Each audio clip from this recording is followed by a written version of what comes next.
वर्ष 2002 में जब गर्ल्स कॉलेज की शुरुआत की गई, उसके लगातार यूनिवर्सिटी की वरीयता सूची जो मेरिट लिस्ट हम बोलते हैं, उसमें लगातार छात्राएं अपना स्थान बनाती रही हैं। और बड़े सौभाग्य विषय की पिछले 2 वर्षों में विश्वविद्यालय में वर्ष 2020 में विश्वविद्यालय की मेरिट लिस्ट में कॉलेज की 8 छात्राओं ने अपना स्थान प्राप्त किया, जिसमें 3 गोल्ड मेडल और बाकी छात्राएं सेकंड और थर्ड पोजीशन को प्राप्त हुई। वर्ष 2002 में संचालन जब शुरू किया गया था, मात्र 60 छात्राओं ने प्रवेश लिया था और आज वर्ष 2022 में 1800 से अधिक छात्राएं इस कैंपस में अध्ययनरत हैं। हमारे इंस्टीट्यूट में छात्र छात्राओं के एनसीसी भी 41 बटालियन के द्वारा संचालित है, जिसमें छात्र छात्राएं उसमें भाग लेकर के आगे उसके अंतर्गत वो अपना भाग लेते हैं। तो ये भी क्षेत्र में बच्चों के लिए काफ़ी अच्छा है।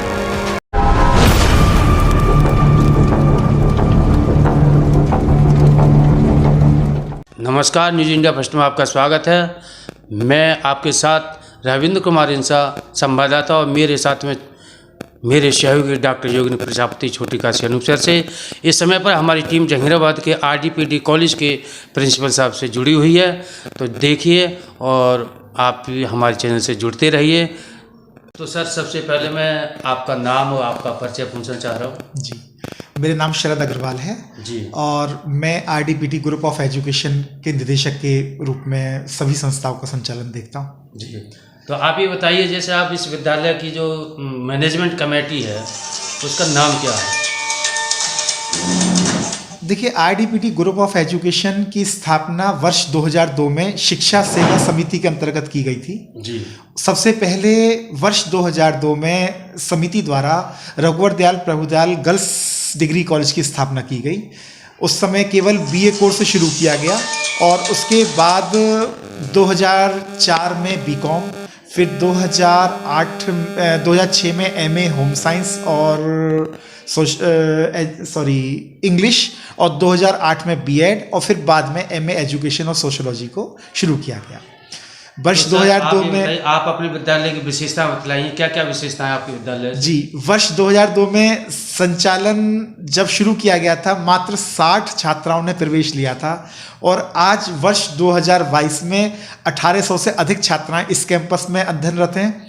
इसके साथ साथ हमारी समिति के द्वारा वर्ष 2012 में रघुवर Dayal Prabhudayal institute of higher education की स्थापना की गई, जिसमें आज वर्तमान में 1800 से अधिक छात्र छात्राएं वहाँ भी अध्ययनरत हैं और वहाँ BA, BCom, BSc, BCA, MCom, BEd आदि कोर्स संचालित हैं। उसके अलावा 2013 में सोसाइटी के द्वारा रघुवर दयाल प्रभुदयाल इंटर कॉलेज की स्थापना की गई, जी, जिसमें लगभग 1400 छात्र छात्राएं इस समय वर्तमान में अध्ययनरत हैं। और लास्ट ईयर हमारी ही संस्था द्वारा रघुवर दयाल प्रभुदयाल पब्लिक स्कूल की स्थापना की गई है, जिसमें लगभग 850 छात्र छात्राएं वर्तमान में अध्ययनरत हैं। हाई स्कूल तक वह भी सीबीएसई बोर्ड से संचालित है। अगले वर्ष उसमें 11th क्लास भी शुरू हो जाएगी सीबीएसई बोर्ड के अंतर्गत। तो सर, आपके विद्यालय से प्रतिभाशाली जो बच्चे कितने रहते हैं? जी, ये मैं विशेष तौर पे जिक्र करना चाहूँगा। वर्ष 2002 में जब गर्ल्स कॉलेज की शुरुआत की गई, उसके लगातार यूनिवर्सिटी की वरीयता सूची जो मेरिट लिस्ट हम बोलते हैं, उसमें लगातार छात्राएं अपना स्थान बनाती रही हैं। और बड़े सौभाग्य विषय की पिछले 2 वर्षों में विश्वविद्यालय में वर्ष 2020 में विश्वविद्यालय की मेरिट लिस्ट में कॉलेज की 8 छात्राओं ने अपना स्थान प्राप्त किया, जिसमें 3 गोल्ड मेडल और बाकी छात्राएं सेकंड और थर्ड पोजीशन को प्राप्त हुई।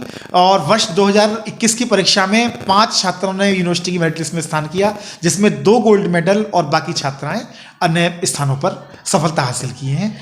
उसके अलावा और भी छात्र छात्राएं, ये तो हैं टॉप मोस्ट वो। जी जी जी। विद्यालय का रिजल्ट समूचे जनपद में शायद सबसे अच्छे परसेंटेज प्राप्त करता है और यहाँ दूर दूर छात्राएं आती हैं। और सबसे बड़ी सुविधाएं छात्रों को हमारी तरफ से ये रहती है कि छात्राओं को वर्ष भर निःशुल्क गाड़ियों की व्यवस्था कॉलेज की तरफ से दी जाती है। ट्रांसपोर्ट की कोई चार्ज छात्राओं से नहीं लिया जाता है।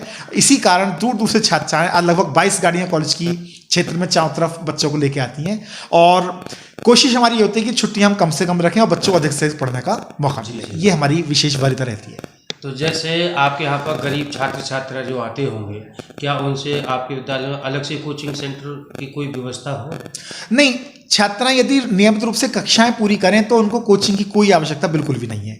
यदि कोचिंग की आवश्यकता होती तो इतनी छात्राएं, हमारे यहाँ रिजल्ट अच्छा नहीं आया होता और ना ही मेरिट लिस्ट में स्थान प्राप्त की होती। तो सर मैं ये सवाल पूछ रहा हूँ, खेल कूद में प्रतियोगिता होती है? हाँ, प्रतियोगिता में ये भी आपने अच्छा पूछा। मेरिट के साथ साथ हर वर्ष 2-3 छात्राएं हमारे यूनिवर्सिटी की जो इंटर स्टेट कॉम्पिटिशंस होते हैं उसमें अब स्थान प्राप्त करते हैं। एक छात्रा है हमारी, अभी वो यूनिवर्सिटी लेवल पे 2 गोल्ड मेडल जीत के आई है और अब वो इंटरनेशनल लेवल पे जा रही है स्पोर्ट्स खेलने। उसका बनारस या उधर साइड में कहीं कुछ है, मैं कंफ्यूज कर रहा हूँ उसमें थोड़ा, तो वो अभी जीत के आ रही है। लास्ट ईयर वेट लिफ्टिंग में एक लड़का हमारे इंस्टीट्यूट से गोल्ड मेडल जीत के लाया था।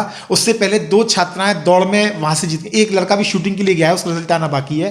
तो खेल कूद की व्यवस्थाओं में भी हमारे यहाँ से बच्चे आते हैं। इसके अलावा एक चीज का जिक्र और मैं करना चाहूंगा, हमारे इंस्टीट्यूट में छात्र छात्राओं के लिए एनसीसी भी 41 बटालियन के द्वारा संचालित है, जिसमें छात्र छात्राएं उसमें भाग लेकर के आगे उसके अंतर्गत वो अपना भाग लेती हैं।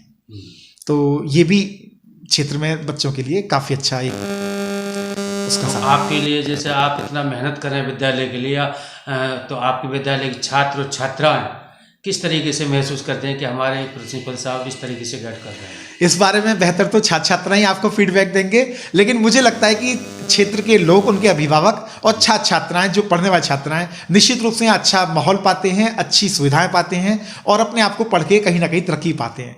इसका एक उदाहरण और भी देना चाहूँगा। यहाँ जो बीएड संचालित है उससे मैं समझता हूँ बहुत बड़ी संख्या में आज छात्र और छात्राएं बीएड करके टीचिंग पोस्ट पर जा चुके हैं। और मैं देखता हूँ कि जिस क्षेत्र में पुलिस में बहुत रुझान रहता है तो बहुत छात्राएं हमारी पुलिस में भी जॉब पा चुकी हैं। तो सर आने वाले जो समय है, तो आपका विद्यालय और आप क्या प्रगति करने की सोच है? क्या ये प्रगति बदलते समय के साथ साथ नए नए कोर्स और नई सुविधाएं हमारा मैनेजमेंट प्रयासरत है इसके लिए कि हम बच्चों को अधिक से अधिक क्या सुविधाएं हम दे सकते हैं। और हमारे यहाँ 2 वर्ष से हमारे इंस्टीट्यूट में छात्र छात्राओं के लिए एनसीसी भी 41 बटालियन के द्वारा संचालित है, जिसमें छात्र छात्राएं उसमें भाग लेकर के आगे उसके अंतर्गत वो अपना भाग लेती हैं। तो ये भी क्षेत्र में बच्चों के लिए काफ़ी अच्छा एक उसका तो आपके लिए, जैसे आप इतना मेहनत कर रहे हैं विद्यालय के लिए, तो आपके विद्यालय के छात्र और छात्राएं किस तरीके से महसूस करते हैं कि हमारे प्रिंसिपल साहब इस तरीके से गाइड कर रहे हैं? इस बारे में बेहतर तो छात्र छात्राएं आपको फीडबैक देंगे, लेकिन मुझे लगता है कि क्षेत्र के लोग, उनके अभिभावक और छात्र छात्राएं, जो पढ़ने वाले छात्राएं, निश्चित रूप से अच्छा माहौल पाते हैं, अच्छी सुविधाएं पाते हैं और अपने आप को पढ़ के कहीं ना कहीं तरक्की पाते हैं। इसका एक उदाहरण और भी देना चाहूँगा। यहाँ जो बीएड संचालित है उससे मैं समझता हूँ बहुत बड़ी संख्या में आज छात्र और छात्राएं बीएड करके टीचिंग पोस्ट पर जा चुके हैं। और मैं देखता हूँ कि जिस क्षेत्र में पुलिस में बहुत रुझान रहता है तो बहुत छात्राएं हमारी पुलिस में भी जॉब पा चुकी हैं। तो सर आने वाले जो समय है, तो आपका विद्यालय और आप क्या प्रगति करने की सोच है? क्या ये प्रगति बदलते समय के साथ साथ नए नए कोर्स और नई सुविधाएं हमारा मैनेजमेंट प्रयासरत है इसके लिए कि हम बच्चों को अधिक से अधिक क्या सुविधाएं हम दे सकते हैं और क्या उसके अंतर्गत हम और करते हैं, उसके लिए हम निरंतर प्रयत्नशील हैं। उसी का परिणाम है कि छात्र छात्राएं मेन फोकस आरडीपीटी कॉलेज में एडमिशन के लिए रखते हैं। धन्यवाद। धन्यवाद आपका बहुत।